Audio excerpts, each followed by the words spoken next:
Good evening, everyone, and welcome to Chop It Up NC.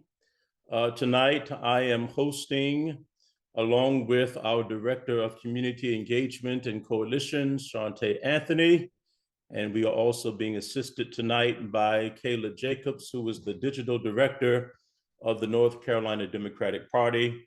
We have as our special guest tonight, former Supreme Court Justice and gubernatorial candidate Michael Morgan. Good evening, Justice Morgan. How are you?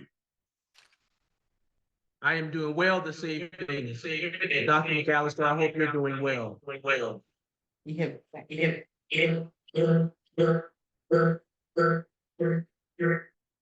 We're getting feedback. One of your devices need to have the volume muted.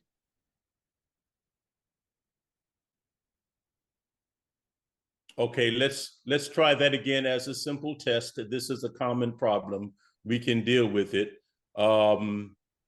Justice Morgan, why don't you greet us, and then let's see what type of feedback we get to see if we can hear you. Testing, 1, 2, 3. All right, so this is going to be the solution. I'm going to invite you all to merge into one screen rather than having two screens, because I know you're sitting in proximity to each other, which is fine. But if you could use one camera and one system as opposed to two, that is perfect. That is perfect. That works. And the other, you can actually turn the volume off, or even not use the screen if you like. That will be up to you. While you're doing that, let me introduce to everyone what NC Chop It Up has historically aimed to do and what we're aiming to do this evening. Several years ago, members of our state legislature here in North Carolina wanted to begin a conversation with men of color in this state. And they led by example. Rather than inviting others from the community to talk about issues, they decided to present the issues to the community. What we are doing this year and what we've done last year is continue that trend by inviting persons to come to the table in this conversation with the explicit purpose of naming and defining and clarifying concerns that impact men of color in our state. Since we're in an election season, we knew that it would be appropriate to have these conversations also with candidates. And so we've invited members of our community, such as those of you who are listening tonight. Some of you have logged in, some of you are watching via live stream, to engage various candidates on the issues that you feel impact you. And so this is a barbershop type of conversation. It's not meant to be overly formal, even though the presentation may have aspects of formality to it, which is important. It's intended for you to respond to what you hear. Probe these candidates, ask them questions that you believe can help you determine for whom you will vote, but not only that, also help us as the North Carolina Democratic Party turn out the vote in 2024. With all of that being said, again, I want to thank Justice Morgan for being with us. I've looked on Facebook and I've seen that you've been worshiping in 2 or 3 different places today. So you've had a long day already. And so we want to applaud your effort, your energy, your enthusiasm for being with us tonight. We're grateful to have you. Why don't you greet us in your own way? Well, Dr. McAllister, thank you so much for the wonderful welcome and allowing me to be on your program tonight.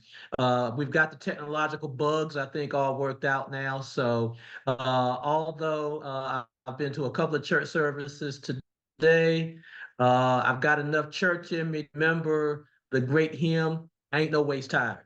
So I am honored to be with you. It's great. And by way of introduction, I'll just say I'm Justice Mike Morgan. When I retired in September 2023, I retired as the Senior Associate Justice of the Supreme Court of North Carolina. Now it's my honor to run for the high office of governor of our great state. I'm running because I'm the most qualified. I'll get into that in more detail as you see fit, Dr. McAllister. I'm also running because I'm the most electable. And I'm running because based upon all of my experience in state government, as well as being on the high court in North Carolina, I feel that I am well equipped on behalf of the Democratic Party to be its nominee and to go forward through the March primary, needing to get through that, of course, first, but being the strongest choice for Democrats to win the governor's seat in November. I think you're on mute, Dr. McAllister. Thank you for that, and thank you for allowing me to probe in a way that is appropriate for this conversation. And for those of you who know anything about me, I tend to be as forthcoming, but also diplomatic. And so that merger of the two interests guide the way I form and shape the way I probe these candidates that we have with us. Justice Morgan, you have had a long and distinguished career. Your colleagues are enormously influenced and guided and shaped in their thinking and their understanding, not only of the judicial system, but how to lead a life that is able to exemplify all of the virtues that we see in those who we esteem most. And so it is a high honor for you to be with us. And with all of that understood, we see that there has been throughout this candidacy a kind of displacement, a level of frustration and discouragement amongst those who are supporting you because they feel that in some ways you're not being given your just due. And so I want to talk about those things tonight, in addition to what qualifies you to run for governor and believe that you indeed are the most qualified. So let's start with that last part. You've said, I'm the most qualified person in this race. I presume that would mean both in the Democratic side as well as the Republican side. Would you care to clarify what causes you to think and feel in the manner in which you do? Certainly, and thank you for that opportunity. I've been on the roles of state government for 44 years.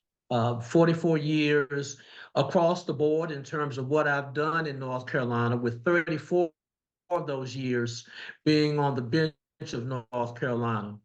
I have a unique, special, never before seen skill set of any candidate, in that of the 44 years, 34 years on the bench of North Carolina, encompassing 4 different judgeships, more judgeships than anybody in the history of North Carolina has ever been blessed to hold.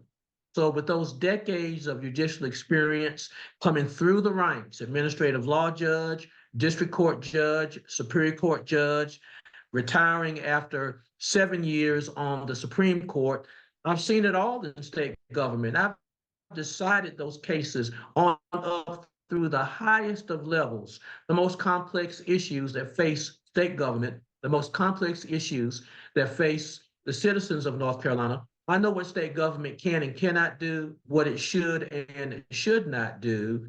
And so based upon that unique experience that I bring, I can figure out what is appropriate for North Carolina, what makes sense, what is legal, what is logical, what works, and go forward with all of that in order to make sure that North Carolina and all of its citizens can gain all that we can. Also, I happen to believe that with a level playing field to which I've dedicated my life, a rising tide lifts all boats. And so with justice being my guide, along with fairness and equality, when you mix all of that together, I'm the most qualified because I've got the length, the depth, and the breadth of experience to do what's necessary to make sure that North Carolina's best days are indeed ahead of it, and I can lead North Carolina in that direction to be all that it can be. All right. And so I want to piggyback off of that response by asking you about your announcement. When you announced, you made very clear that there are those, even within our own party, who like to choose our leaders for us rather than allowing the people to choose who our leaders will be. I don't know if you want to speak to that or how you want to help us understand the issues that arise when we make such an outstanding statement. I have the sense of history. I know what's sort of in the background, but I don't know that you are that you're comfortable sharing all of that. But maybe you can share with us a little background so we understand what our responsibility is as voters to make sure that we choose who serves us in elected office rather than letting superstructures determine who our leaders will be. Well, I'm comfortable talking about any and all of it. I'm not filtering myself tonight. The name of the program is Chop It Up. So when you chop it up, you keep it real. So that's what I'm going to do. When I announced in September, I stepped off the bench because I wanted to give Governor Cooper an opportunity to choose someone to fill my seat in such a manner that that individual would have an opportunity to be able to run as an incumbent and have a runway of about 18 months to be able to run as an incumbent, to fill a full 8-year term, and therefore keep the momentum of the court intact the way that I had tried to bring it forward. When I ran in 2016, I ran on the strength of the fact that we did not have a diverse bench. We needed to have someone of African American descent, in my view, in order to make sure that in these days of great incarceration among those in the criminal justice system, the fact that as well, I was a trial judge in the past and there was no trial judge on the bench when I was running, not on the Superior Court level in terms of any background where most of the jury trials are held. I felt as though there was a dearth of diversity, which was necessary to make justice not only real, but have it to appear real by enhancing the diversity on our bench. So there was no Black male on the bench at the time. We did have a Black female in the person of Justice Beasley, who then later became Chief Justice, Justice Sherry Beasley. And so I ran on the strength of that and I won, overwhelmingly so. We've had a governor who touts diversity. He loves to say that he's got the most diverse administration of anyone who has ever served in the governor's mansion. So with my giving him an opportunity to appoint to my seat, should I leave early and I decided to do that, that it was my sense, based upon his pride in diversity of his administration, coupled with my pride in having increased diversity on the high court, and it has not been easy to do that. In the history of the state Supreme Court, at the time I ran, there had only been 6 African-American justices that had ever served on the court. None had been elected onto the court. They'd all been appointed in the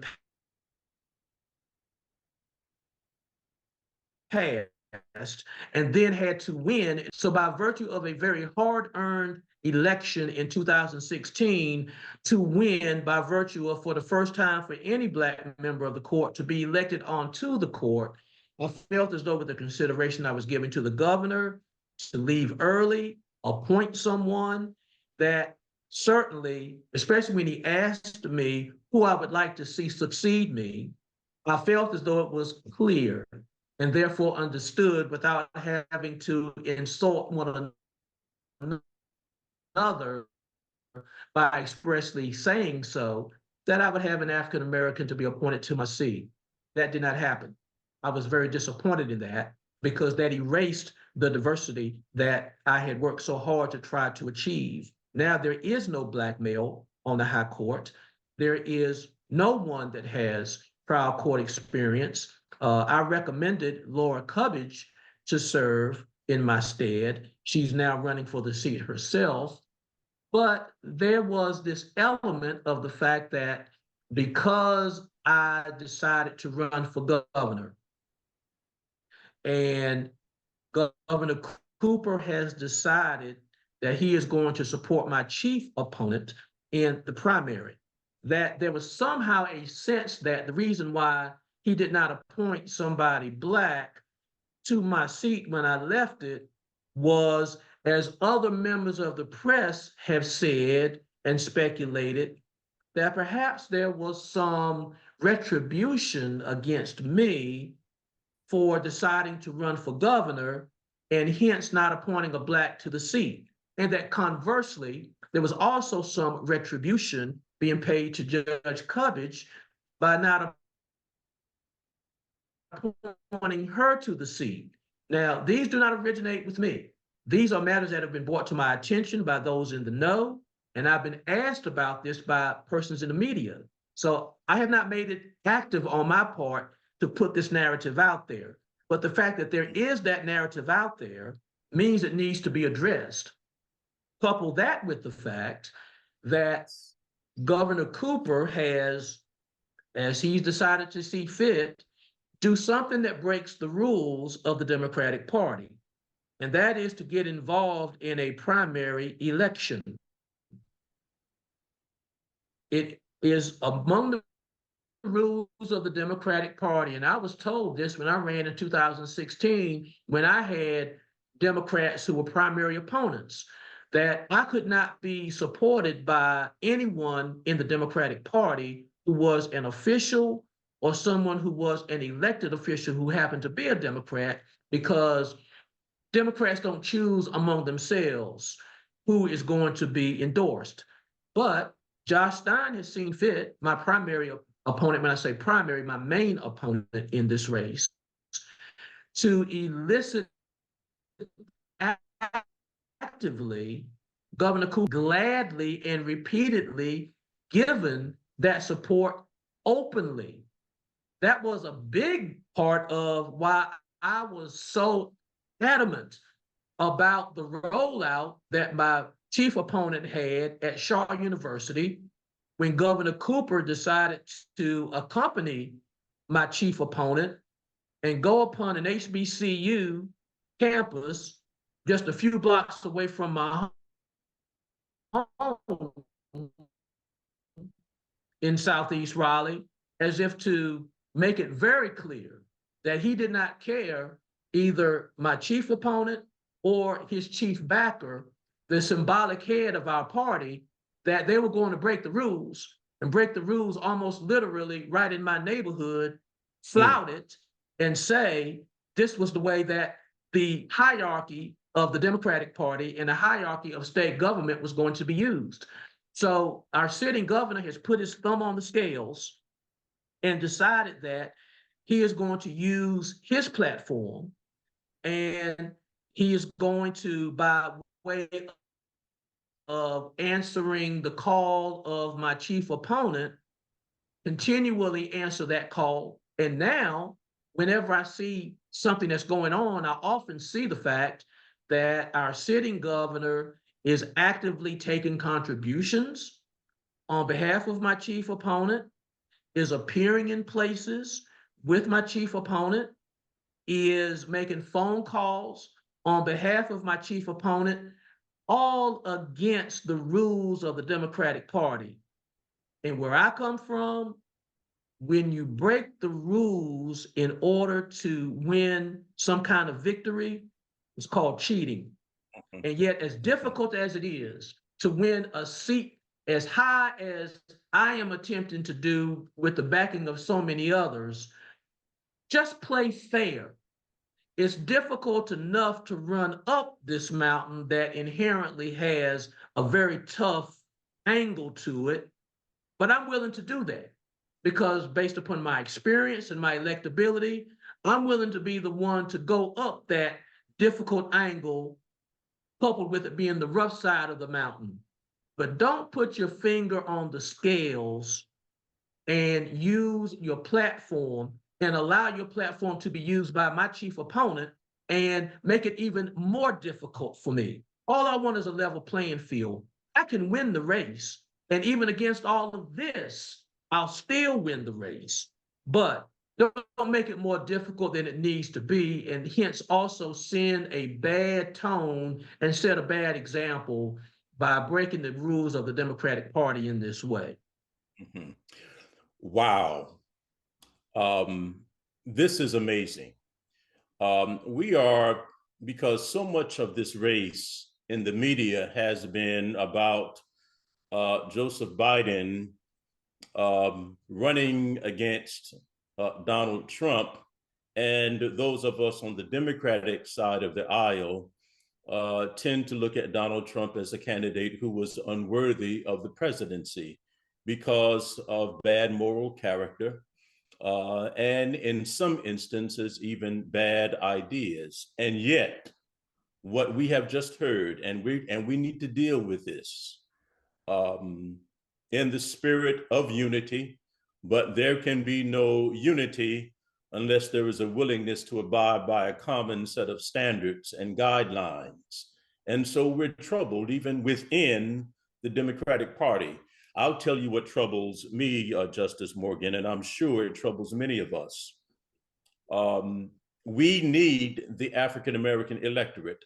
Josh Stein going to Shaw University has clearly established the importance of the African-American community in 2024. And yet, people who have found themselves disenfranchised or disfranchised repeatedly, we claim because of gerrymandering and tactics and antics on the Republican side, we ourselves are willing to embrace those same modalities of activity and insincerity, and yet expect the African-American community to vote for Democrats. Why should any African-American who is hearing this, and quite frankly, it's beyond race, why should any citizen in North Carolina vote for the Democratic Party if what we see and what we have heard, it is transpiring, breaking of rules, going against protocol, going against tradition in order to help someone who you favor win over another Democrat in a primary? Why should we even support the Democratic Party if this is where we are? My candidacy is a transformative candidacy. It's transformative in a number of ways. We can have the first Black governor in North Carolina. We can also have a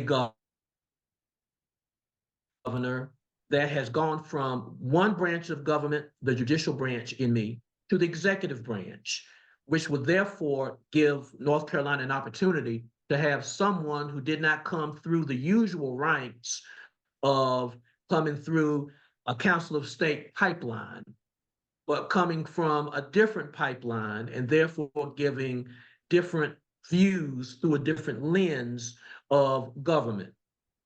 It's also transformative because we happen to have in this race, I would contend, a Black candidate who has shown considerable strength statewide in being elected to a statewide race against the odds.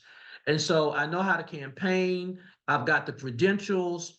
There is no need for anyone to feel as though expectations and credentials have to be relaxed in order to provide this kind of opportunity to be historic. Mm-hmm. So it's transformative in a number of ways. Another way it's transformative is the fact that I'm a people's candidate, not a chosen candidate, obviously.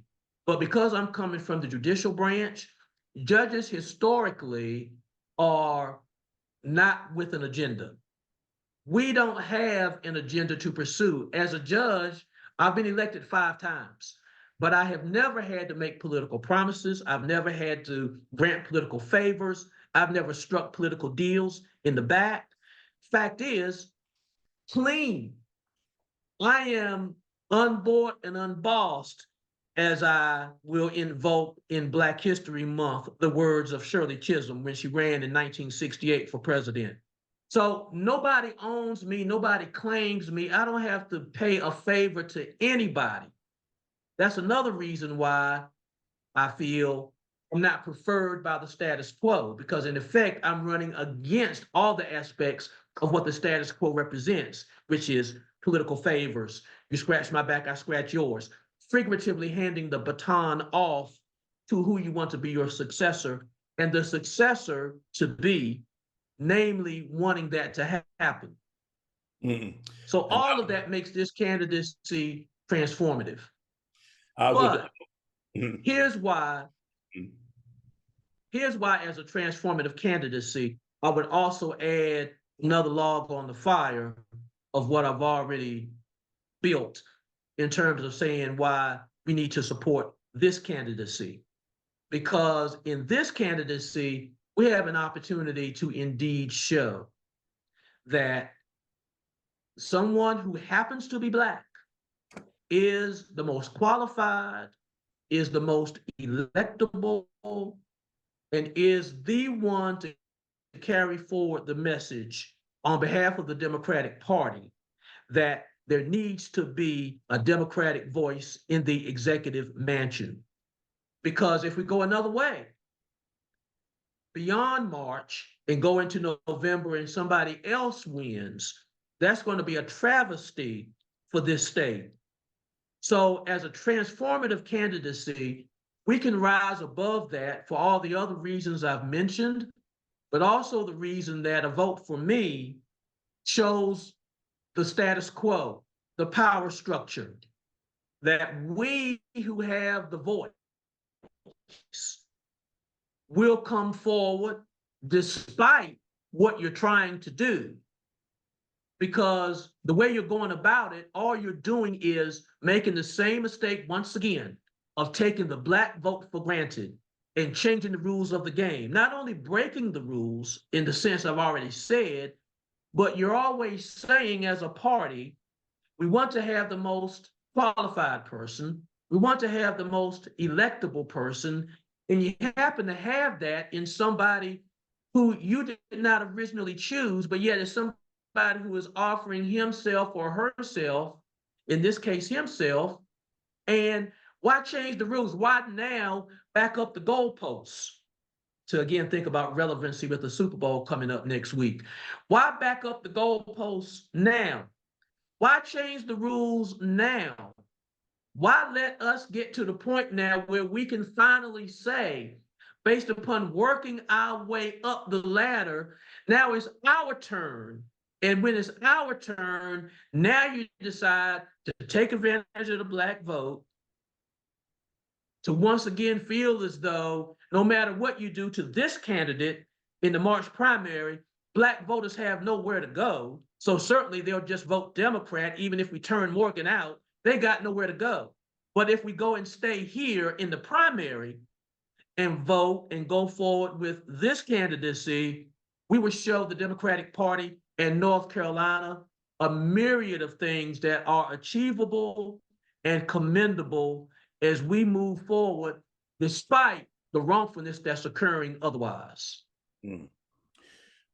I think we all embrace the spirit of resilience, candor. You talked about electability, experience, being unbought, unbossed, and I would even add Rudyard Kipling's words, unbowed. You're confident in what you bring to the table, which is exactly the kind of leadership that we need in these trying times.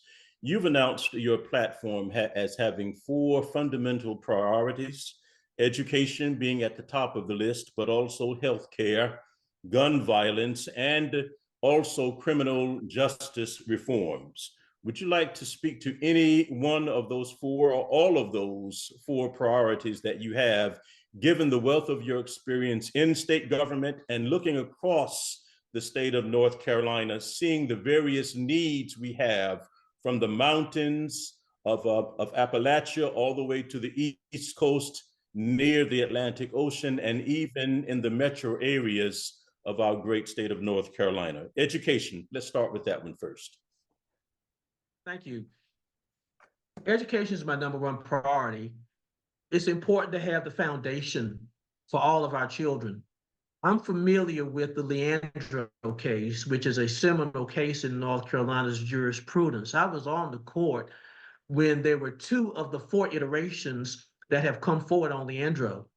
The Leandro case represents a challenge to North Carolina's public education system and to the legislature because funding was not being appropriated for those children in several rural North Carolina counties who decided to bring a challenge based under the Constitution that all children under the North Carolina Constitution, and the words are there, are entitled to have the opportunity for a sound, basic, free, and quality education.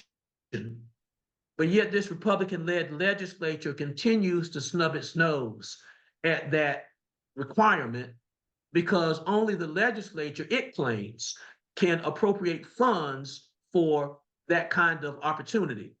And so it's recalcitrant and downright denies the opportunity for that. So we've got a stratification as a result, where winners and losers are being picked even among our children, and their destinies are being predestined because of the fact that if they're not getting the fundamental education, then that relegates them to the lower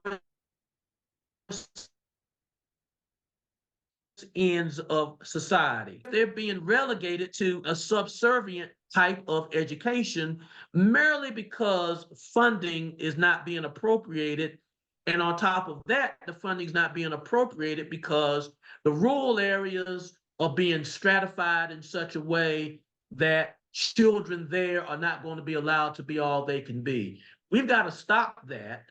And I am committed to make sure under Leandro, and all I know about it, and I know quite a bit about it because I've been on both sides of it based on how the court was configured, to make sure that all children get that basic quality education that they fundamentally need in order to be all that they can be.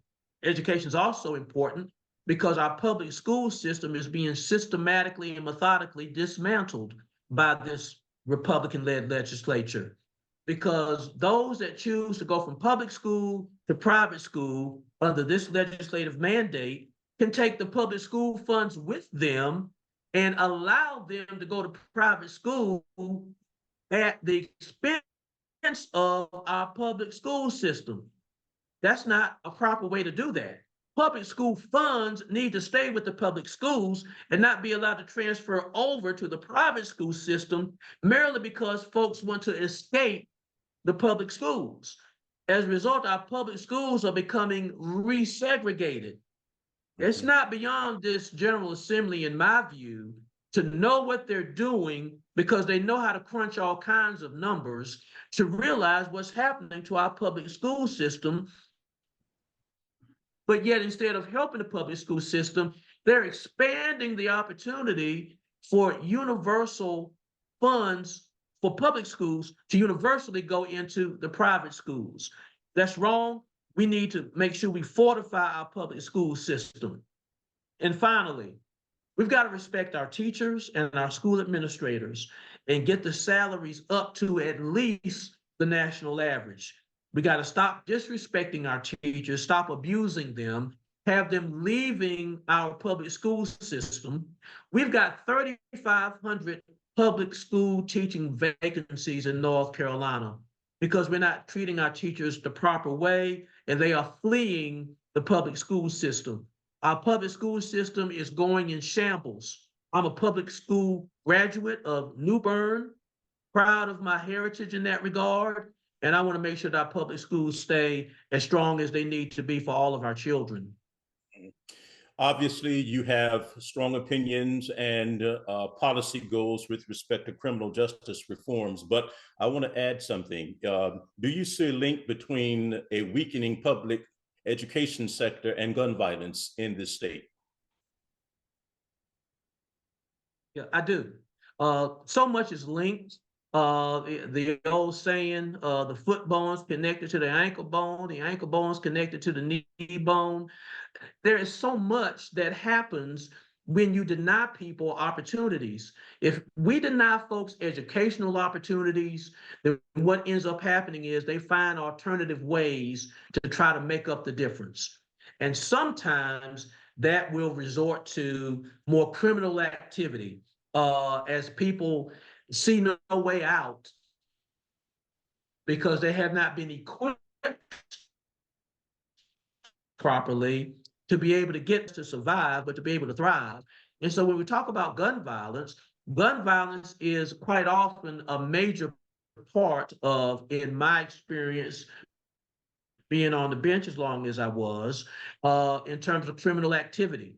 We need to make sure we got the proper background checks, make sure that we have appropriate red flag laws, make sure that we have appropriate waiting periods, and make sure that we ban the sale of assault weapons.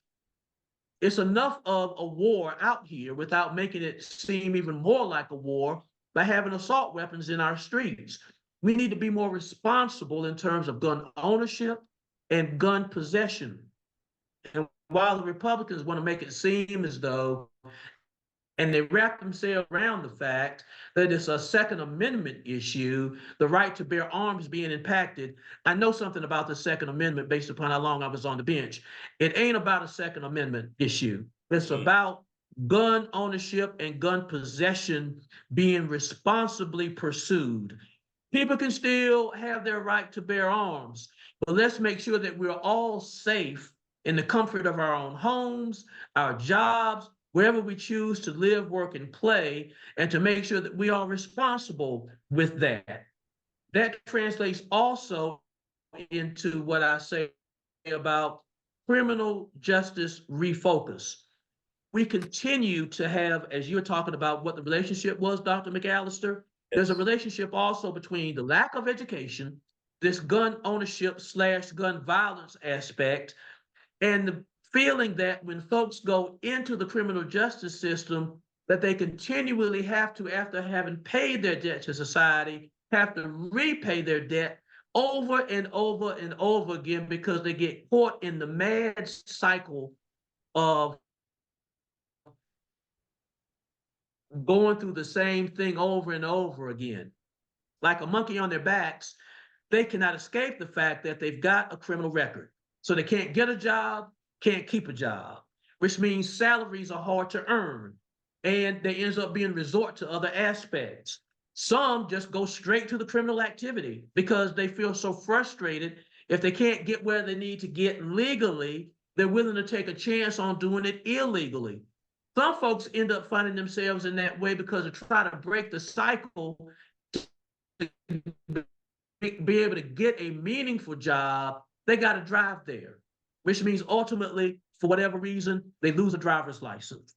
Now, they not only don't have a license, but they've got these exorbitant fines, costs, and fees that regularly go with the court system, that to be able to even get a license, to be able to get the insurance that goes up, because now you've got a driver license revocation, now you've got a higher driver license fee from your insurance company, and you've also got to pay the court system. Folks can't afford it, they go without a license. But what are they going to do in terms of being able to make meaningful money? They get back in the car and say, okay, I just got to hope I don't get caught again. When they get caught again, that pushes a license further back because now they're deeper in the system of not being able to get a license. Insurance continues to go up and continues to be less affordable. We've got to break this cycle. I've seen it over and over again. We need to expand expungement opportunities. We need to expand the opportunities to get driver's license eligibility restored. We've got to increase reentry opportunities. I was on the reentry board in Wake County for a number of years when I was a trial judge. Those that have to go away for a while to repay their debt to society, when they come out, we've got to retrain them to make sure that they've got the kind of jobs that are 21st century jobs, not the kind of jobs that grow obsolete, the kind of jobs that get shipped overseas, the kind of jobs that just plain disappear because There's no need for them anymore.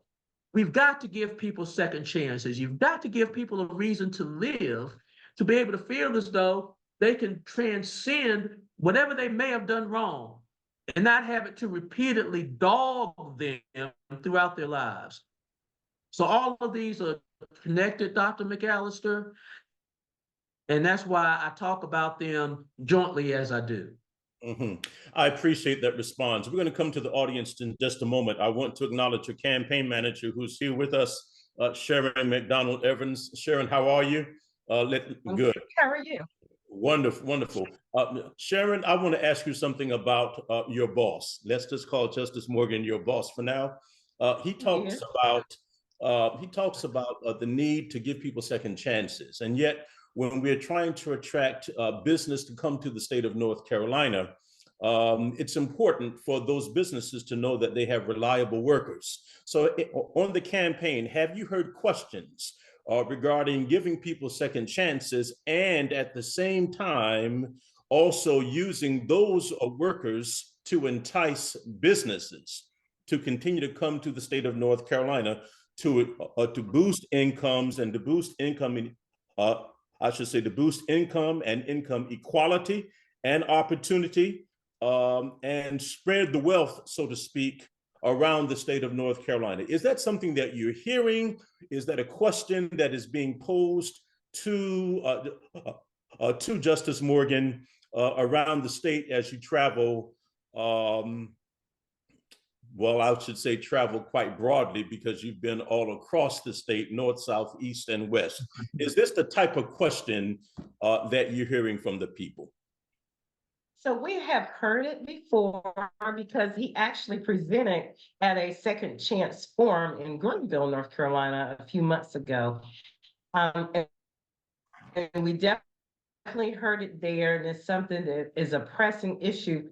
Haven't necessarily heard it across the state, because they're more focused on what he plans to do as governor if elected, how he can come out more often and paying attention to everybody throughout the state, as well as dealing with some parts of the state with climate control issues. So, but we have heard it in the East, and they do have a program that they are actively working with and giving people second chances and things like that. And when businesses have an opportunity to work with such a program as that, then they feel more comfortable, because it's a group of professional people. Some of them are people who needed a second chance themselves, and some are not, but they have a board. They're very organized, very structured. And I think that gives people a level of comfort as well. Plus, coupled with the fact that it's hard to find workers. Nobody wants to work. So, that's a captive audience of workers. Justice Morgan, we're hearing a lot about character and competency in this campaign. And we don't have to look outside of the state of North Carolina. One of your opponents in this race, or one of the candidates in this race, has said ugly things about the civil rights movement. He said ugly things about Jews. I think he has probably offended just about every demographic across the state of North Carolina, if not the entire country, at some point in time. How important is character as well as competency for the office of governor? It's extremely important. People look to their leaders for inspiration, for guidance, to be exemplary in terms of being someone who sets a standard to which others hopefully would want to aspire. And so character indeed is important. I know the individual about whom you speak. What he says is despicable, it's disgusting, it's revolting, it's disappointing, especially coming from someone like him, who you would think would understand for where he comes, and therefore want to recognize that and give deference to his beginnings and who came before him. But instead, he conveniently divorces himself from his own background, does not identify, according to his own words, as being an African American. And if he does not want to identify, that's fine. We're not going to be in any way affronted about that. He can identify like he wants to, and believe me, we're not going to rush to claim him. The fact is, he is still dangerous because he would take us back generations. And I'm talking about Mark Robinson. Yes. The fact is, he appears to be headed to be the Republican nominee. And if the Republicans make him the nominee, and he certainly seems to be that way because he's lapping the field in terms of his numbers. And if you believe those numbers, then what that says is Republicans believe in him to lead them. And if he leads them, having given them all they need to know about what he represents, and he is still far and away their choice, that tells us something about the Republican Party in addition to what it tells us about him. We also know more about him in the fact that Trump and he wrapped themselves around one another with corresponding endorsements. Trump endorses Robinson, Robinson endorses Trump. So again, that is another buttressing of how we know what the Republicans represent when we talk about character and integrity. Two peas in a pod, twiddle-dee and twiddle-dum. What we need to do is to have the right candidate that is going to face Mark Robinson. I talked about electability earlier and said I would get into more detail about that. When I ran in 2016, there was not much of a chance given for me to win because I had never run statewide, and yet I was running for a statewide race for the Supreme Court against one who had been elected statewide 3 times. He had the money, he had the name recognition, he had endorsements, and all of the things that people tend to tell us is necessary in order to be able to win. But in 2016, I led the ticket and had more votes than anyone when it came to voting margin of victory. Now, when I ran in 2016, my chief opponent also ran. He had 50.2% of the vote. When he ran in 2020, you would think as the incumbent, he would have done better. He backslid, only got 50.1% of the vote. Meanwhile, when I ran, as opposed to him winning by 13,000 votes, I won by 354,000 votes. I carried 76 out of 100 counties. I had 54.5% of the vote. I know how to win. I know how to help others that are Democrats to win up and down the ticket. We can't afford to have a feeble candidate at the top of the Democratic ticket, one who barely wins himself, much less can't help others up and down the ticket win. With those kind of numbers, I submit to you that again, in terms of changing the rules of the game, because I happen to be who I am, not the chosen one of the status quo. But when you look at the numbers, Democrats need someone at the top of the ticket that's going to be a proven vote getter, who can help Democrats up and down the ticket, and who would not awkwardly be facing somebody like Mark Robinson. Mark Robinson has a very unconventional style, and he likes to be politically incorrect. And in being politically incorrect, if there is someone who is going to stumble, bumble, and fumble, trying to not be politically incorrect, that will make the Democratic nominee look inept, look weak, look unprepared, and therefore not be the strongest choice. One of the things that I would bring to being the Democratic nominee that would make Mark Robinson stumble and bumble and fumble is the fact that he's not expecting to meet me. He thinks the status quo candidate is going to be the one that he'll be facing. So he's primed for making that opportunity as much as he can make it.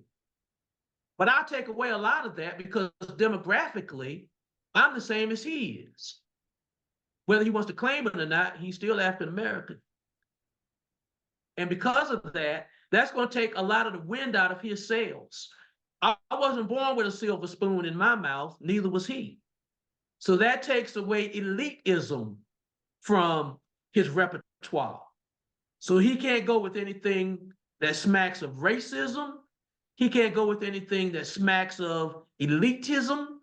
And I take a lot of wind out of his sails just from that. Plus, between him and me, if there's a debate, where do you think Vegas would go on those odds? We're chopping it up, right? Yes, so I'm we just are. keeping it real, and I'm keeping it folksy. I'm keeping it colloquial. Yes. But in yes. terms of that kind of opportunity, you need not worry about the Democratic Party being able to face somebody like Mark Robinson. I'll go head to head, toe to toe, belly button to belly button with Mark Robinson, and proudly so, for the sake not only of Democrats, but also North Carolina. I'm fighting for North Carolina.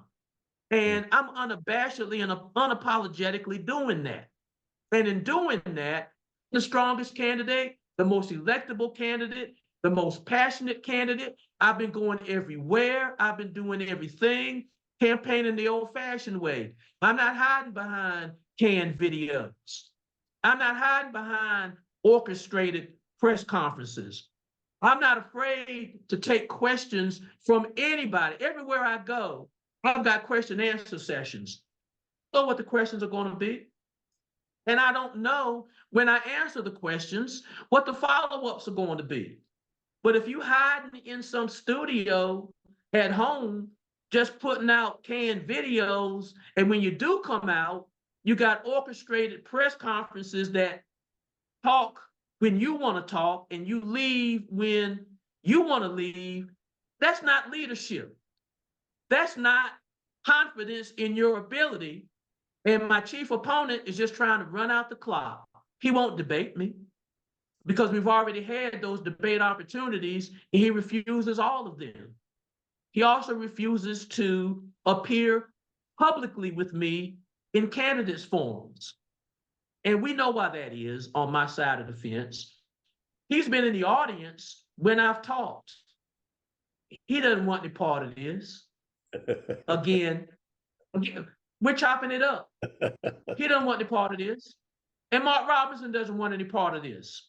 Because when you've been around as long as I have, and you've got as many talking points as I have, and you've got the experience that I have, the status quo does not want me to represent the Democratic Party because of the fact that, again, they can't control who I am. I owe no political favors. But I'll end on this, Dr. McAllister. Folks can't have it both ways.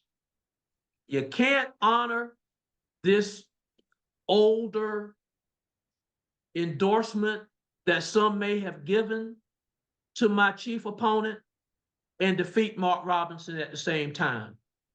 You can't have it both ways. If you want to defeat Mark Robinson, as it happens to stand, Mike Morgan is the only one presenting himself as a logical, reasonable alternative if you as a Democrat want to beat Mark Robinson. Now, if you want to honor the other person because the other person has more money and more name recognition and you feel as though you must go that way, then I respect your choice. But also understand that we're going to lose the executive mansion and we're going to lose Democrats up and down the ticket because there are going to be some Democrats who they call poor Democrats, unquote, but who are Black Democrats who are going to go to the other side and vote because racial identity is more important than party identity. So that's where we stand.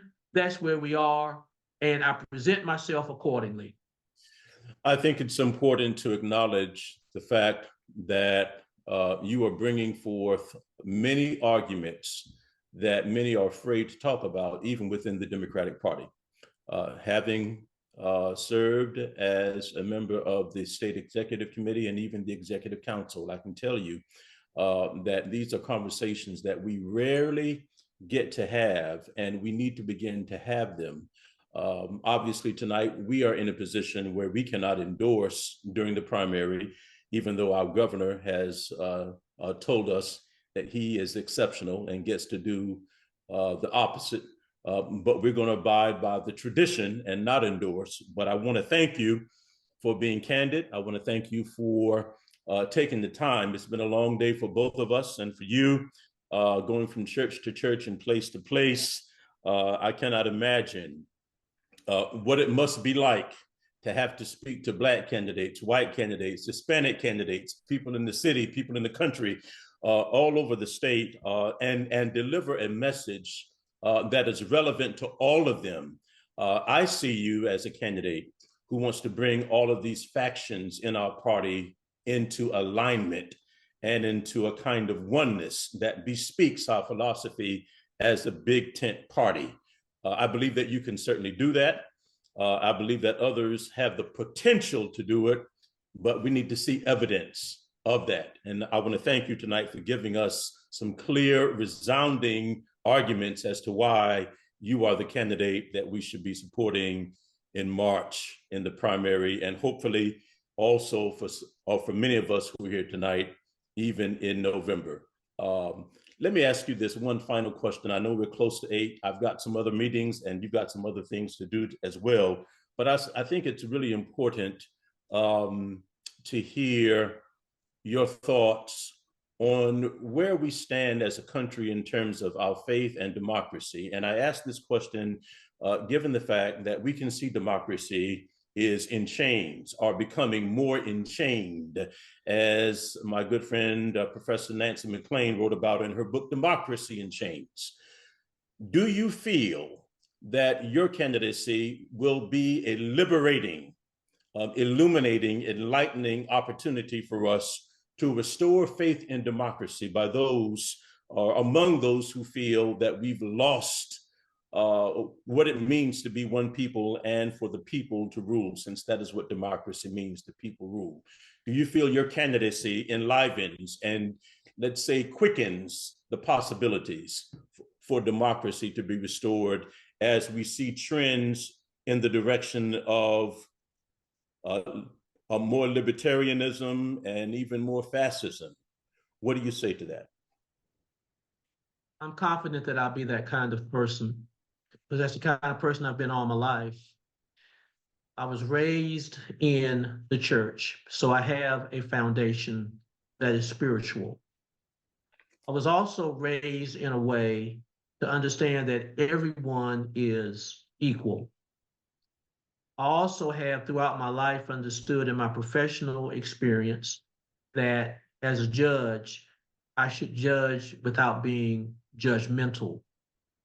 There's so much about my life that, in my view, I believe that those that have watched me, those that have helped to form me, and those with whom I align myself have given me an appreciation that this is indeed the way that it must be for all of us.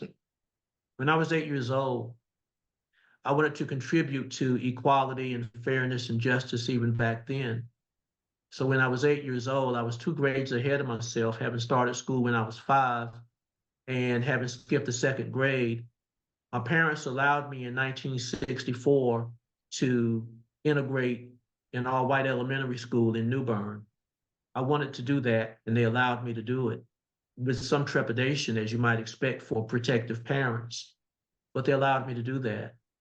When I was 14 years old and going to the 11th grade, I was the first Black drum major, as my band director appointed me to do so, to be the lead band leader of the marching band of what became the only high school in my public school system in my hometown at a time when racial strife was at an all-time high, which included a race riot at my high school.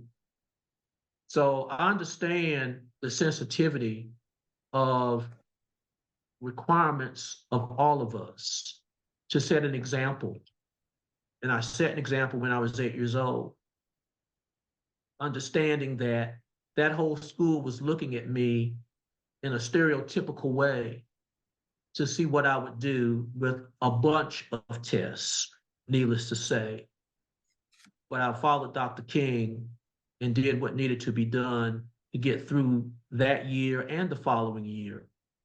Also, as a 14-year-old, I knew that despite the fact that I was younger than everybody else, and I had to boss around some 18-year-olds, who at that time, 4 years was a lot of difference between a junior that was 14 years old and a senior that was 18 years old, knocking on 19, some of them, quite frankly.